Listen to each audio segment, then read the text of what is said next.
dalam sholat adalah niat dulu. Itu Niat. kerekam. Iya. Niat. Jadi niat itu penting. Ulangi Zirul. Ulangi.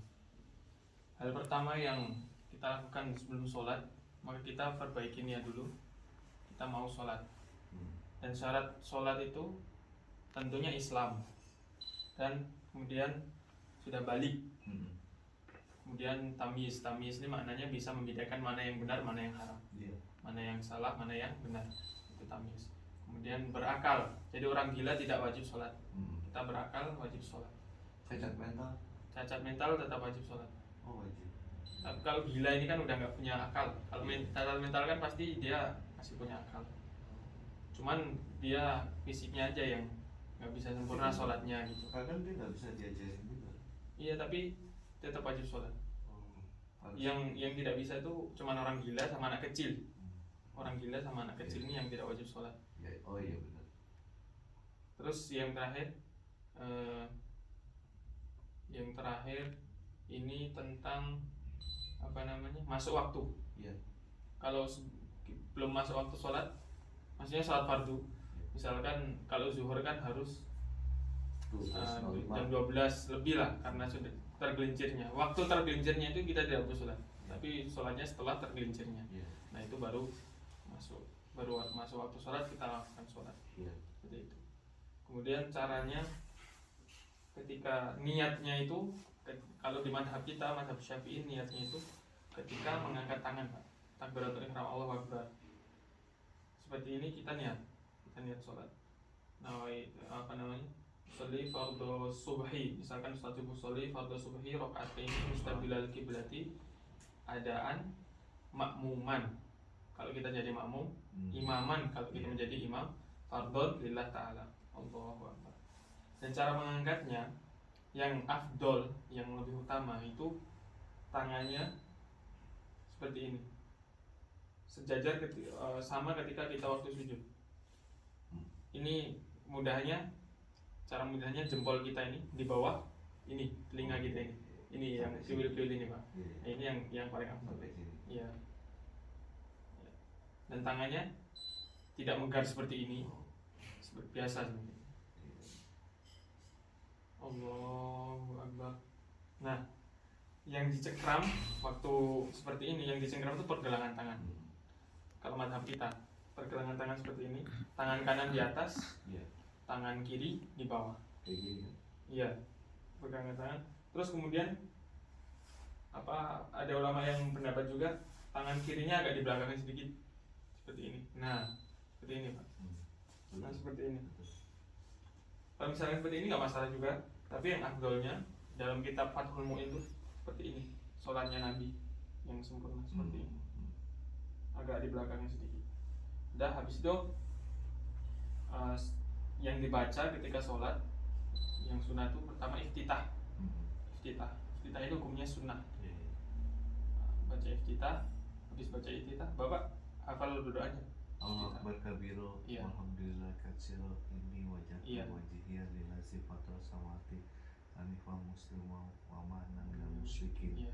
Inna salati wa nusuki wa mahyaya wa mamati lillahi rabbil alamin, la syarika lahu wa bidzalika umirtu wa ana minal muslimin.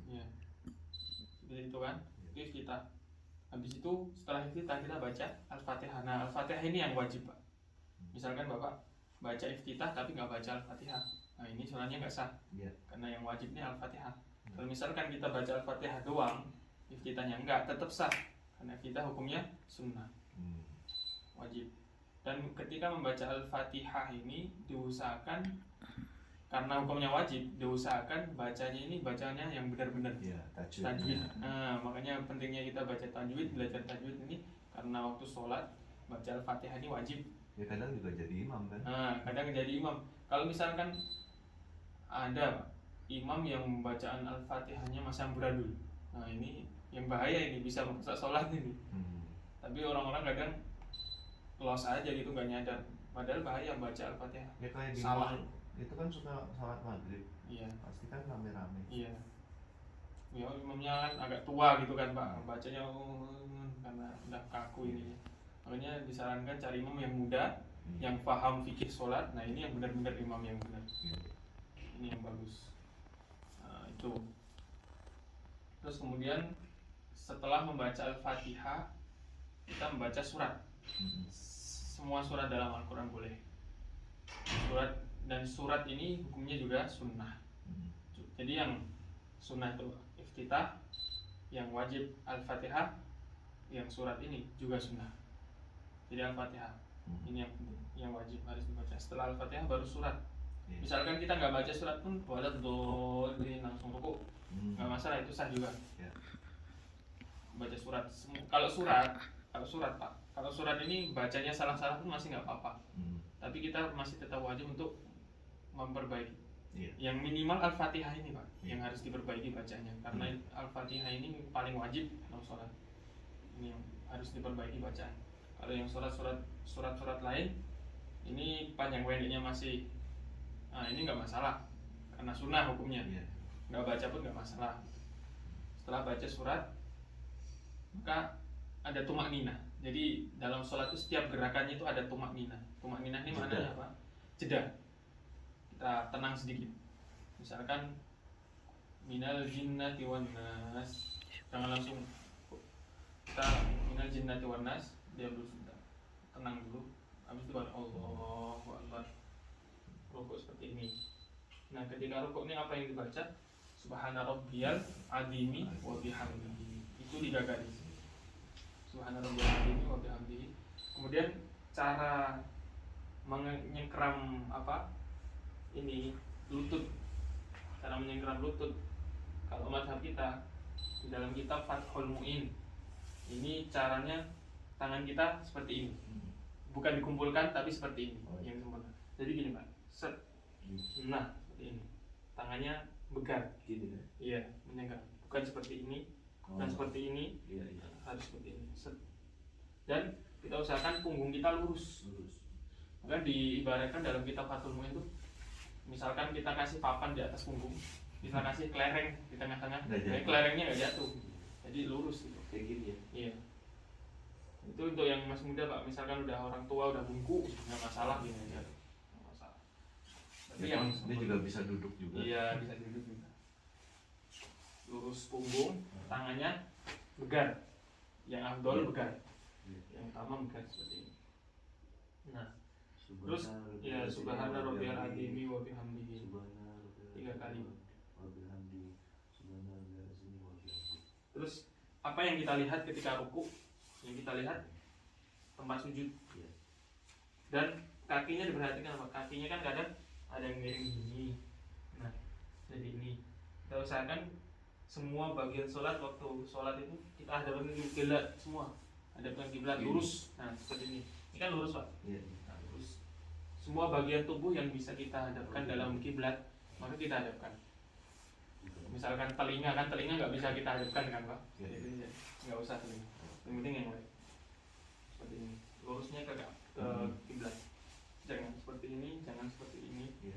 Seperti ini lurus. Nah, ini. Kemudian ketika rukuk tadi baca subhana rabbiyal azim wa bihamdihi. Dan habis itu tumaninah lagi. Tenang lagi. Baru i'tidal. Sami Allahu liman. Dan mengangkat tangannya seperti ketika takbiratul ihram tadi. Ini di bawah. Link seperti ini. Sami Allahu liman hamidah. Nah, ada satu ustadz juga saya pernah tanya, ketika i'tidal tangannya nggak boleh diayun. Nah, diayun ini menambah gerakan sholat, bisa membatalkan. Sami Allahu liman hamidah, berhenti. Jangan. Nah, ada yang begini kan? Nah, ada yang begini itu untuk menghindari supaya nggak bergerak. Itu boleh saja. Sami Allahu liman hamidah sudah. Tidak tumanina. Habis itu sujud. Nah, sujud. Ketika sujud Pak, tangannya posisinya sama ketika waktu takbiratul ihram tadi. Ini seperti ini. Ukurannya seperti ini. Iya. Dan tangannya ketika sujud tidak dibegarkan seperti ini juga, dikumpulkan.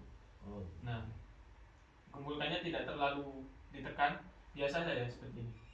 Biasa, tidak ditekan, tidak bengkak seperti ini, tapi biasa. Dan posisinya sama seperti ketika takbiratul ihram. Iya. Nah, Hidung nempel. Ya hidung nempel. Ini selama bacaan segala macam nggak boleh merem ya?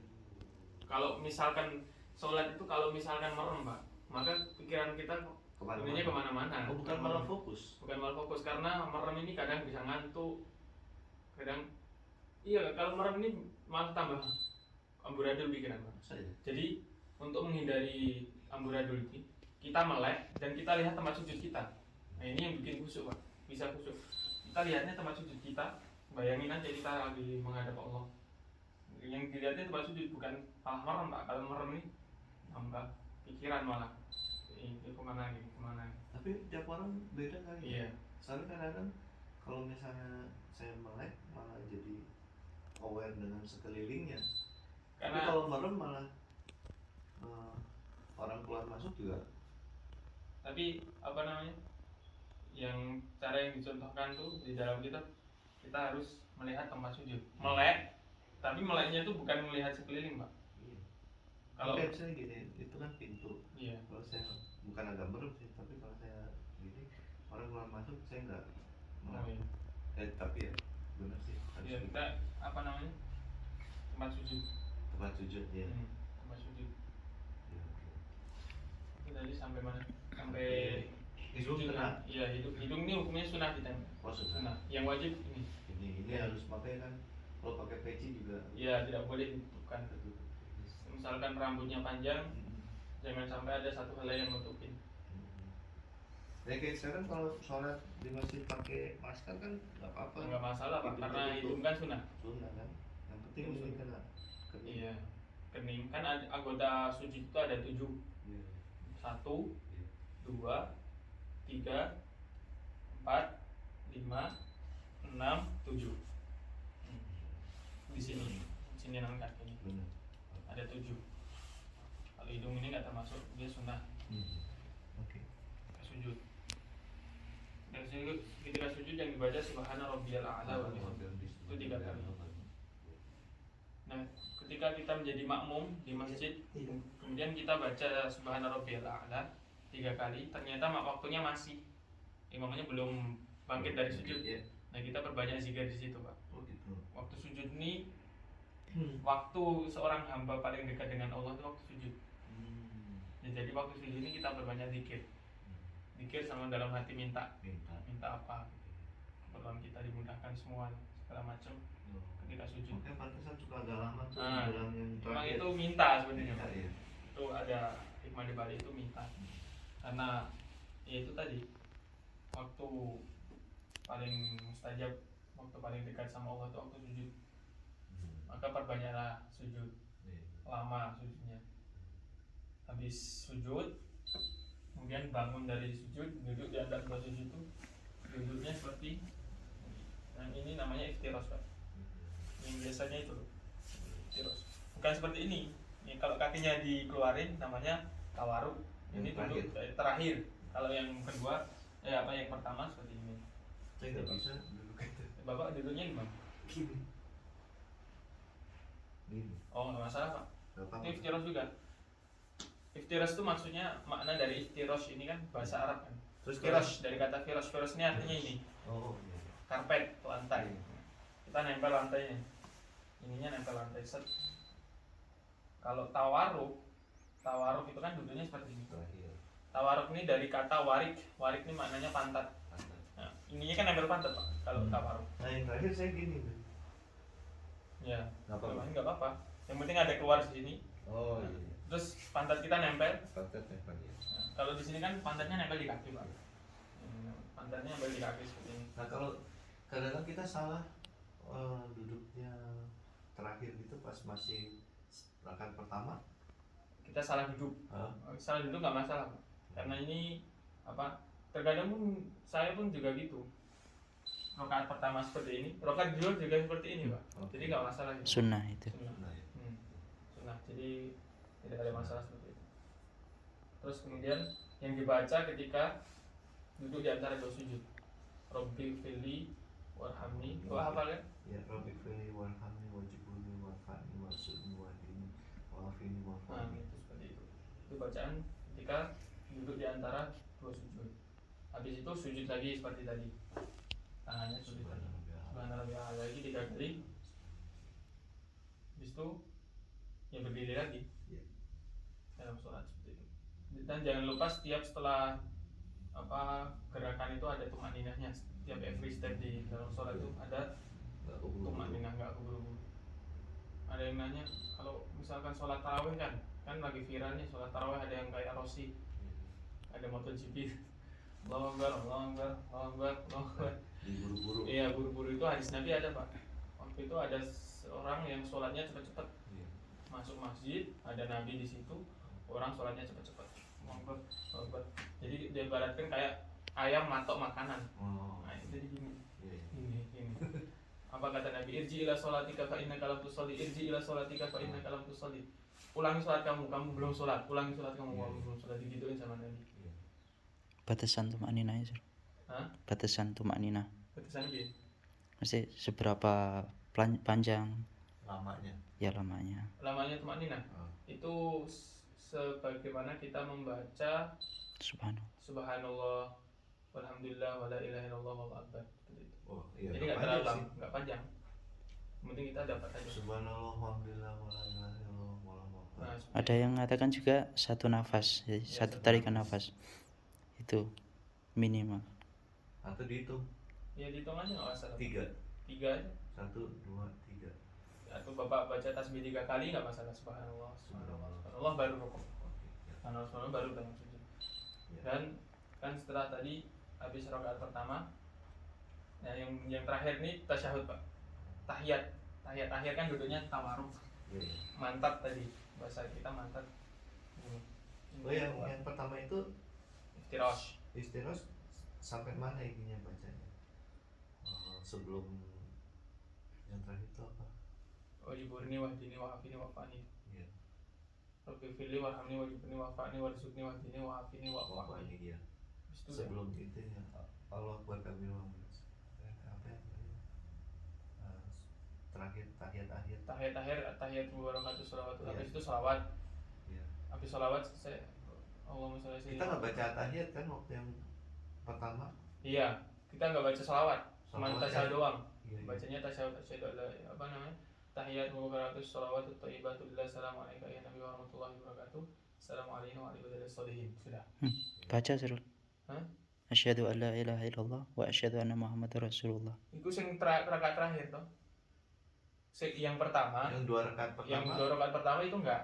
Belum. Tapi yang tasyahud akhir itu ada sholawatnya, ada syahadatnya, ada sholawatnya seperti itu. Coba dibaca ini deh yang 2. Misalnya kita 4 rakaat. Iya. Lalu yang 2 tahiyat yang pertama. Iya. Bacanya gimana? Tahiyatul mubarakatus sholawatut thayyibatul lillah. Assalamu alayka ayyuhan nabi wa rahmatullahi wa barakatuh. Assalamu alayna wa ala ibadillahis sholihin. Seperti itu. Tangan. Nah, ketika kapan kita ini dibahas di kitab Fathul Munjid, kapan kita memunculkan tangan? Kapan? Jadi di dalam kitab Fathul Munjid itu disebutkan kita memunculkan tangan kita seperti ini ketika membaca illallah. Jadi baca asyhadu alla ilaha illallah, ini baru muncul. Ada tempatnya. Jadi terus ada yang suka gini-gini, ada yang gini-gini. Ada yang gini-gini juga, Pak. Kalau yang gini-gini saya belum tahu alasannya, tapi emang boleh. Karena kenapa? Ini bukan termasuk apa namanya? Sunnah. Perbanyak gerakan dalam sholat, bukan. Karena jari ini sebenarnya tidak termasuk dalam gerakan besar dalam sholat, dan ini dimaafkan. Misalkan Bapak gatel, sholat kita gatel, kita kukur. Nah, kukurnya kalau pakai jari, Bapak bisa kukur sampai 1000 kali, Pak. Gak masalah, karena kecil. Tapi kalau ukurnya seperti ini, nah ini yang dia membatalkan sholat, yang besar gerakan. Tapi kalau cuma jari, dan jari ini bukan termasuk perkara yang besar dalam sholat, dan dia kalau bergerak pun sampai 1000 kali pun dia nggak membatalkan sholat, nggak bisa membatalkan sholat karena ini kecil. Ukur sampai 1000 kali pun nggak masalah. Jadi balik ke tadi, baca illallah ini pas memunculkan tangan. Asyhadu alla ilaha illallah. Waktu illallahnya itu kita luruskan. Nah, seperti itu. Udah berarti. Iya. kita lanjut ke rakaat ketiga sama keempat. Sama seperti tadi, terus kemudian kita bahas yang tahiyat terakhir. Nah ini yang terakhir ini baca syahadat, baca sholawat. Kemudian kalau masih ada waktu kita baca doa dari fitnah dajjal. Coba yang terakhir, at-tahiyatul mubarakatus sholawat. At-tahiyatul mubarakatus sholawatut thayyibatulillah. Assalamualaikum dulu. Ayyuhan nabi wa rahmatullahi wabarakatuh. Assalamu alayna wa ala ibadillahis sholihin. Baru syahadat asyhadu an la ilaha illallah, ini munculkan. Wa asyhadu anna Muhammadar Rasulullah. Allahumma shalli ala sayyidina Muhammad wa ala sayyidina Muhammad kama shallaita ala sayyidina Ibrahim. Ya.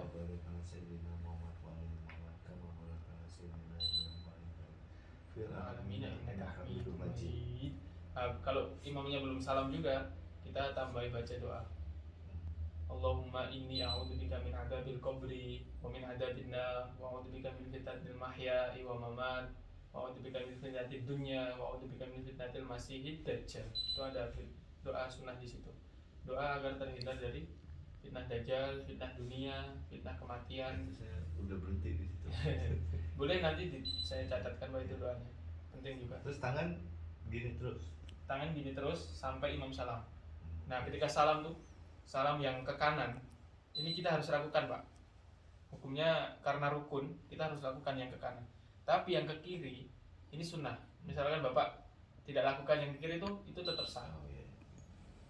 Jadi yang mengatakan tuh diumpamakan ketika kita sholat, salam ke kanan, set, kita kan tutut, udah, kita nggak usah terusin. Kalau misalkan kita terusin, sholat kita batal semua, kita harus ulang lagi. Salam ke kanan, kentut, kita sudah selesai. Jangan dilanjutkan ke kiri. Kalau dilanjutkan ke kiri, maka sholat kita rusak, maka akan malah batal. Iya, malah batal kalau dilanjutkan ke kiri. Seperti itu. Kalau misalkan batal, ya sudah, kanan saja. Padahal langsung duduk. Udah tinggal sunnah. Iya, tapi ketika kentut itu kita masih melakukan gerakan sholat gitu loh, Pak. Nah, itu yang membatalkan itu. Ya. Jadi kayak dianggap. Iya. Jadi satu paket. Oh, ngerti. Walaupun sunnah, tapi kan kita lakukan itu ketika kita sudah batal kentut. Iya. Nah, itu yang membatalkan. Iya. Seperti itu. Terus ada yang pas, ada itu tuh kadang-kadang saya lihat sholat Jumat ada yang udah begini sebelum. Nah, ini nggak apa-apa juga kan? Iya, nggak apa-apa, Pak. Itu mazhab Hanafi yang di South Africa. Iya. Kecuali Captain Syafi'i, Pak. Hanafi itu menunjukkan tangannya cuma sebentar. Iya. Terus itu gini lagi. Iya. Illallah sudah. Iya. Tapi kalau kita mazhab Syafi'i, kita munculkan itu dari illallah sampai akhir. Betul. Sampai akhir. Seperti itu. Sama kalau kita ini Syafi'i atau karena di Indonesia aja kita salaman ke sebelah kanan gitu. Oh, ini budaya aja, Pak. Budaya kan? Indonesia aja ya. Di sini saya nggak pernah nemu orang salaman setelah sholat. Saya nemunya sama teman-teman aja, sama teman-teman Indonesia aja. Salaman setelah sholat itu budaya. Karena apa? Itu kalau ada orang yang menyalahkan salaman itu salaman itu bid'ah. Bukan bid'ah. Salaman seorang muslim sama muslim lainnya menggugurkan doa, menggugurkan dosa sama menambung silaturahmi gitu. Iya betul ya, kita harus itu. Iya, jadi mereka nggak tahu itu kadang promosikan. Nabi aja nggak pernah sholat salaman sama orang, mana ada, dia aja nggak tahu gitu. Makanya kita harus paksa. Iya. Tapi emang sih karena pandemi sih ya. Iya, karena pandemi aja nggak boleh, makanya kita pakai masker. Ya maksudnya nggak boleh salaman ya, kita gini aja. Iya. Ini atau pakai siku. Seperti itu. Oke, makasih. Ada yang mau ditanyakan tentang yang lainnya, Pak? Mungkin saya bisa bantu jawab. Udah. Misalkan nanti Bapak kepikiran, ini belum saya tanya, ini saya nggak paham, itu mungkin Bapak bisa nanya aja. Sebenarnya udah ada hal-hal yang ini aja sih yang nggak signifikan, tapi maksudnya bacanya udah terus ya udah semuanya tercover sih.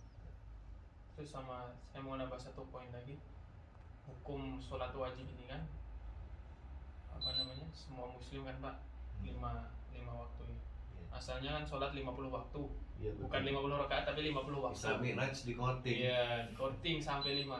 Dan kadang 5 itu pun kita nggak kuat gitu Pak. Jadi ketika di akhirat nanti tuh amalan yang pertama kali ditanya sama Allah itu sholat dulu. Pertama kali sholat. Zakat belum. Semua yang sunnah belum. Pokoknya yang pertama ini sholat dulu. Kalau seorang hamba ini sholatnya baik, maka seluruh amalnya baik. Makanya itu kita harus belajar sholat benar-benar. Karena kalau sholatnya baik, seluruh amalan baik. Nah, bagaimana cara sholat kita baik padahal kita kadang sholat pikiran ngalor ngidul, kita pikirannya ke sana, kita kadang mikir dunia gitu. Bagaimana sholatnya sempurna? Nah, untuk menutup kecacatan kita, sholat kita, maka ada Nabi ajarkan untuk sholat sunnah Pak. Sholat sunnah sebelum sholat itu kan, qobliyah ba'diyah itu kan. Itu menyempurnakan sholat yang wajib ini. Karena dalam hadis itu pernah ada seorang hamba ditimbang amalannya. Sholatnya buruk, bolong-bolong. Allah tanya, hal li'ibadi min tatawwu'in, apakah hamba saya ini punya amalan sholat sunnah atau enggak? Coba kamu lihat buku catatan amalnya. Bukan, ternyata ada amalan sholat sunnah. Dia sering sholat sunnah. Walaupun sholat wajibnya dia nggak sempurna, tapi dia ada catatan sholat sunnah. Maka apa kata Allah? Coba yang bolong-bolong di sholat wajib itu kamu tambal pakai sholat sunnah. Seperti itu. Beratnya kayak nasi sama lauk. Iya. Oh iya. Pelengkap. Jadi kalau meskipun sunnahnya dia juga amburadul. Iya, tapi dia ada sunnahnya itu. Iya, maksudnya meskipun ikut Nabi, sunnah kan ikut Nabi. Iya, nah, itu. Ada berkahnya di situ. Meskipun dia juga nggak benar juga sholat sunnah ya. Iya, meskipun nggak benar juga. Tapi ada amalan di situ, ada perjuangan di situ. Makanya sholat sunnah sebelum dan sesudah. Atau kalau masuk masjid kan juga. Ya, itu sholat apa? Sholat masjid. Tapi kan dalam 5 waktu sholat ini, duhur, asar, maghrib, isya, subuh ini kan yang yang barengin sholat sunnah di 5 waktu ini kan namanya sholat nawafil. Nawafil ya. Pernah dengar kan Pak? Nawafil itu sholat sunnah yang mengiringi sholat wajib. Jadi 2 rakaat 2 rakaat setelah maghrib, terus 2 rakaat sebelum isya, 2 rakaat setelah isya, seperti itu kan. Itu yang mengiringi itu namanya sholat nawafil. Itu yang melengkapi sholat makanya kita. Di madrasah tuh, di madrasah saya itu kalau ada yang nggak sholat sunnah aja, dia disuruh push up. Kalau nggak sholat wajib, baru dia dihukum. Iya betul. Untuk dipaksa itu kan. Disiplin. Karena disiplin. Karena sholat kita kan, sholat wajib kita kan masih amburadul Pak. Jadi kita perlu penyempurna gitu. Kalau sholat duha sekali sih bonus aja. Bonus. Tapi di antara sholat wajib ini ada sholat sunnah namanya nawafil itu tadi. Kalau kita belum bisa melakukan nawafil, minimal kita usahakan 2 rakaat sebelum subuh. Ini yang paling nawafil yang paling penting, 2 rakaat sebelum subuh. Karena fadilahnya apa? Keutamanya apa? Sholat 2 rakaat sebelum subuh ini, rakaataini qabla subhi khairum minad dunya wa ma fiha. Itu hadis Nabi. 2 rakaat sebelum subuh itu lebih baik daripada dunia dan seisinya. Kamu dapat dunia dan seisinya pun masih kalah baiknya sama 2 rakaat kamu sebelum subuh. Makanya di dalam sosmed saya pernah tengok tuh ada 5 orang terkaya di dunia disebutin. Jeff Bezos ada, Stephen Jobs ada, Mark Zuckerberg ada Bill Gates ada. Yang pertama siapa? Yang pertama adalah orang mukmin yang melakukan sholat 2 rakaat sebelum subuh. Ini yang nomor 1. Mereka ini kan orang terkaya di dunia nih, 4 orang ini tadi. Tapi masih kalah sama orang mukmin. Nah, itu tadi yang melakukan sholat 2 rakaat sebelum subuh. Seakan-akan dia dapat dunia dan seisinya. Sholat jamaah di masjid sih emang wajib. Tapi kadang-kadang saya lebih khusyuk di rumah. Sholat jamaah di masjid itu hukumnya sunnah. Sunnah kan? Yang wajib sholatnya. Yang wajib sholatnya. Kalau bukan jemaahnya itu sunnah. Tapi itu kalau di dalam hadis Nabi itu garis keras, maksudnya laki-laki itu emang harus ke masjid gitu Pak, walaupun di berjamaah itu kan sunnah. Iya, kadang-kadang nggak konsen, nggak fokus ya. Terus juga paling nggak fokus itu, saya paling nggak suka kalau lagi sholat Jumat kakinya itu ditempel-tempelin. Oh, ditempel-tempelin mereka ya, jadi nggak nyaman gitu. Ya nggak nyaman loh, kan justru mengganggu fokus malah. Iya, bisa jadi Pak, kadang diinjak juga kan kakinya. Diinjek ya kan, Kadang injek. itu kan sebenarnya kalau di Amerika pelecehan. Oh iya, karena kan bersentuhan, menyentuh Iya. orang itu nggak boleh sebenarnya. Kayak misalnya orang yang nggak suka, iya, terus kita sentuh gini, marah. ya ya dia marah karena nggak dikasih izin untuk nyentuh kan, jadi pelecehan. Itu kan cuman sunnah Pak, jadi Betul, apa namanya, nggak ditempelin sekalipun iya, kita tapi nggak kan apa-apa. sunnah buat kita, kalau buat dia Iya, sunnah yang Oh, dipaksakan iya, ya iya. kan? Itulah, memaksakan kehendak itu jangan. Saya kalau udah kayak gitu malah semakin saya rapat. Hmm. Saya nggak mau deh disentuh-sentuh. dan pahala sholat berjamaah itu pun lebih tinggi banget daripada sholat sendiri Pak. Betul sih, 27 derajat sama iya, 1. betul. Itu sama safipan ya. Iya, sama. Safipan. Nah, saya biasanya kalau disentuh-sentuh gitu, habis sholat saya salamin dia, paksa. Jadi ya dia maksa ini kita ini juga. Iya, itu. Ya sekarang paham gitu. Iya. Makasih. Oke. Mungkin ada yang ditanyakan lagi Pak. Nggak sih, paling cuma yang membatalkan salat terus. Yang Kalau membatalkan, saya belum explain ya, yang membatalkan sholat. Udah sih tadi sebagian ya, seperti membatalkan wudhu juga kan? Iya, itu yang membatalkan wudhu itu membatalkan sholat. Uh-uh. Kemudian ada yang lain lagi sebenarnya, ada banyak banget dikiasin sama ulama di kitab Fathul Muin. Selain yang urusan nggak konsen ya? Iya, itu konsen sama ini urusan dia sendiri, urusan dia sama Allah itu. Kalau yang perkara-perkara yang misalkan kentut atau itu kan yang kita. Misalkan kita make apa namanya, pakai pakaian yang bolong, misalkan kita nggak tahu gitu. Oh gitu. Kan ada, karena pasti ada masalah-masalah seperti itu kan dalam kehidupan kita Pak. Ada masalah-masalah yang tak terduga, maka ulama tuh emang jelasin sedetail itu. Misalkan kita sholat, pakaian kita bolong di belakang pas di pantat, Buka. ini kan aurat pantat ya, Iya. buka. Kita nggak tahu gitu Pak. Maka bagaimana hukumnya, kan ada yang seperti itu. Jadi hukum bolongnya pakaian itu ulama itu kasih ukuran. Jadi ukurannya itu segede koin. Iya. Kalau bolongnya lebih dari segede koin, maka harus diulang sholat. Iya. Oke. Sama seperti najis, misalkan kita sholat banyak nyamuk Pak, nyamuknya udah nyedot orang banyak, kita sholat, kita tepuk, terus darahnya keluar kan, darah dari nyamuk. Nah itu sama, kalau darahnya besarnya seperti koin, nah kita apa namanya, kita harus hilangkan itu, kita wudhu lagi, kita sholat lagi. Oh, najis. Nggak wudhu Surul, cuman dihilangkan. Cuma dihilangkan tapi tidak wudhu. Nggak wudhu. Karena tidak membatalkan wudhu. Iya. Cuma najis doang. Iya. Najis itu cara menghilangkannya ya bukan dari wudhu, Iya. dari dihilangkan doang sudah. Pakai ini. Batasannya sebesar koin. Itu tadi. Kalau misalkan kita sholat bawahnya najis, misalkan kita sholat ada semut lewat, kita tindih, semutnya nempel kan, nempel di dalam badan kita kan, nempel di sini, kita nggak tahu kan. Tatkala kita salam, assalamualaikum warahmatullahi wabarakatuh, kita tengok ada semut nempel mati di sini. Semut ini kan bangkai juga Pak.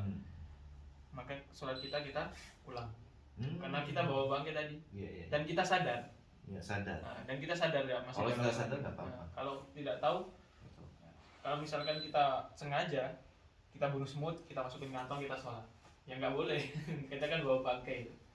Ya sama kayak sajanya kadang-kadang semut gitu. Iya, makanya Diusir aja. diusir aja, jangan dibunuh, jangan sampai nempel. Iya. Dan dalam Fathul Muin itu bahkan dijelaskan sedetail itu Pak. Misalkan kita sholat, kita tali pinggang kita tali pakai rapiah. Nah rapiah ini ditempelkan di Iya. di kotoran, di telak gitu. Iya. Itu nggak boleh juga. Iya. Diibaratkan seperti itu. Oke. Jadi bawa najis gitu. Terus kalau garuk-garuk apa yang membatalkan? Nah, garuk-garuk yang membatalkan itu gerakan yang besar Pak. seperti yang saya katakan tadi, yang seperti ini atau seperti ini, dan itu lebih dari 3 kali berturut-turut. Nah, itu yang membatalkan. 3 kali berturut-turut, ini poinnya. Misalkan 1, 2, 3, 4, nah itu baru batal. Kalau 1 ini lagi, nah ini lagi 2, itu nggak apa-apa. Ada jedanya. Ada jedanya, itu nggak masalah. Yang tidak boleh itu yang sampai berturut-turut 4 kali itu. Nah itu yang nggak boleh. Adapun apa, jari itu boleh lama. Seperti ini boleh. Batuk sudah sih nggak apa-apa. Nah, batuk terus kemudian bersin. Nah, bersin kita baca alhamdulillah apa hukumnya? Kan ada orang tanya, Ustaz, kalau bersin ketika sholat itu baca alhamdulillah atau enggak? Nambah bacaan. Kemudian disebutkan dalam Nabi. Ternyata itu boleh. Kenapa? Karena ada sahabat namanya Zuraqi. Ini ketika sholat di belakang Nabi, dia sahabat yang sampingnya ini bersih. Kemudian si Zuraqi ini baca alhamdulillah, alhamdulillah, alhamdulillah. Terus ada sahabat yang marah. Kamu gimana sih? Kamu sholat kok bersin baca alhamdulillah. Terus apa kata Nabi? Siapa tadi yang bersin di sholat terus baca alhamdulillah? Siapa tadi? Saya, Rasulullah, namanya Zuraqi kan. Kamu tahu nggak?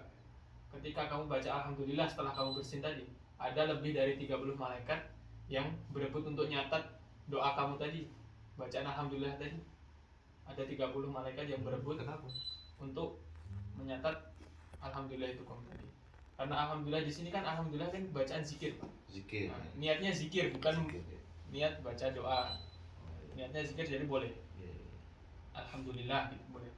Niatnya zikir. Karena alhamdulillah pun dalam salat kan sudah ada. Dalam Al-Fatihah alhamdulillah, itu boleh. Itu alasannya boleh baca alhamdulillah. Tapi jangan keras-keras. Kalau keras-keras ada orang yang nyaut alhamdulillah yarhamukallah. Nah, ini yang enggak boleh, ini yang batal nih. Ya itu yang batal, jadi socok kan. Iya. Dia enggak boleh baca yarhamukallah. Seperti itu. Oke, udah. Terima kasih banyak. Iya. Kalau ada apa-apa nanti bisa tanya lagi, Pak. Iya. Sudah ini, Pak.